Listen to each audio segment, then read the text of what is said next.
नारद जी को थोड़ा आया कि काम विजयी हो, भगवान के पास गए, शंकर जी के पास, बोले हमने काम विजयी किया। इसलिए बता रहे हैं कि उनको क्रोध भी नहीं आया, शंकर जी को क्रोध आ गया था। शंकर जी ने कहा बहुत बढ़िया बात है, हमसे तो बता दिए, भगवान से मत कहना जाके। तो उनको लगा ये हमारी प्रशंसा सह नहीं पा रहे हैं। हरि जी के पास गए, सीधे पहली बात यही रखे, भगवान से कहा कि हम काम विजयी। तो भगवान ने कहा आपका काम विजयी होना कोई आश्चर्य की बात नहीं, आपका जो सुमिरन कर ले वो काम विजयी हो जाए। और फुलरा पड़ गया। अच्छा प्रभु, बोले हाँ चलो। और आगे जाके नगर रच दिया भगवान ने माया का। तो वहाँ लोग बातचीत कर रहे, बोले नारद जी ने कहा क्या? बोले एक राजकुमारी का स्वयंवर हो रहा महाराज के।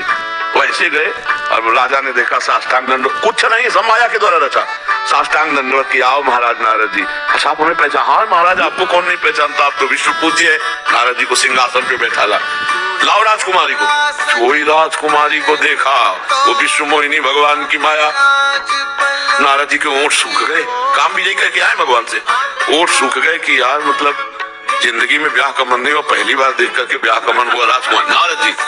अब वो जो राजा थे उन्होंने कहा महाराज लड़की का हाथ देख के बताओ दूल्हा कैसा मिलेगा। जो ही रेखा देखी सोई कि जो दूल्हा इसका होगा वो अविनाशी लक्ष्मीपति और सब भगवान के गुण। तो उन्होंने कहा बस अब तो ब्याह पक्का, हम ही करेंगे ब्याह। लेकिन मुझे नारद के रूप में कौन ब्याह करेगा, नारद के रूप में कौन ब्याह करेगा। भागे एकांत में गए। खास बात यह है कि भगवान का इतना माया प्रभाव होने पर भगवान ही उनको अपने लगे।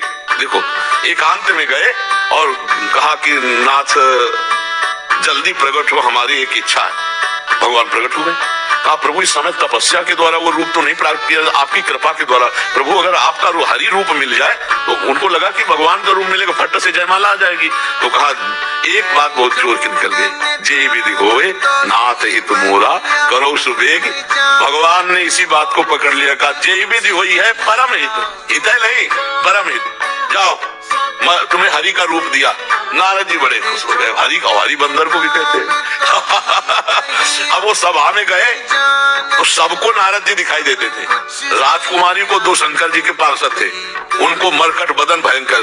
तो राजकुमारी सोचती इतनी सुंदर सभा में बंदर कहाँ से आ गया। तो उधर माला भी नहीं, तो जिधर जाती नारद जी उचक के उधर जाते, राजा खड़े हो जाते, वहां बैठ जाते, क्योंकि सबको नारद जी दिखाई दे रहे। हर कितनी कुर्सी बदल दी लेकिन राजकुमारी गले में माला किसी के नहीं डाले। इतने में भगवान आ गए राजकुमार बन के। भगवान स्वयं ऐसे मूर्तिमान, अरे भैया तुरंत जयमाला पड़ी और नारद जी को लगा कि यार जिंदगी चली गई, मतलब बहुत दुखी हुए। तो भगवान शिव के पार्षद कहे कि आप बड़े रूपवान हो, बहुत उचक रहे हो, जरा पानी में अपना चेहरा तो देखो। जो ही देखा तो बंदर का भयंकर। बोले इसी से राजकुमारी, हरि हमारे साथ धोखा किए, हमने कहा था हरि रूप देना, दे दिया बंदर का रूप। भागे जा रहे थे वैकुंठ भगवान के पास, रास्ते में बात करते हुए भगवान गले में हाथ डाले और उसी राजकुमारी से बात कर। नारद जी ने कहा जल गए, देखो माया का प्रभाव अपने इष्ट से जल गए कि जिंदगी में तो हमको चाह नहीं, एक बार ब्याह की चाह, वो भी ये आके कर ले गए। मतलब और कोई करता तो चलो, ये ही आके कर ले गए। भगवान से कहा कि परम स्वतंत्र न सिर पर कोई, भावे मनो करो तुम सोई। आज देखो नारद से पाला पड़ा है, जाओ मैं श्राप देता हूँ, जिस तरह मैं स्त्री वियोग से तड़प रहा हूँ ऐसे तुम तड़पोगे, और जो बंदर का रूप दिया यही तुम्हारी सहायता करेगा। भगवान ने कहा स्वीकार है।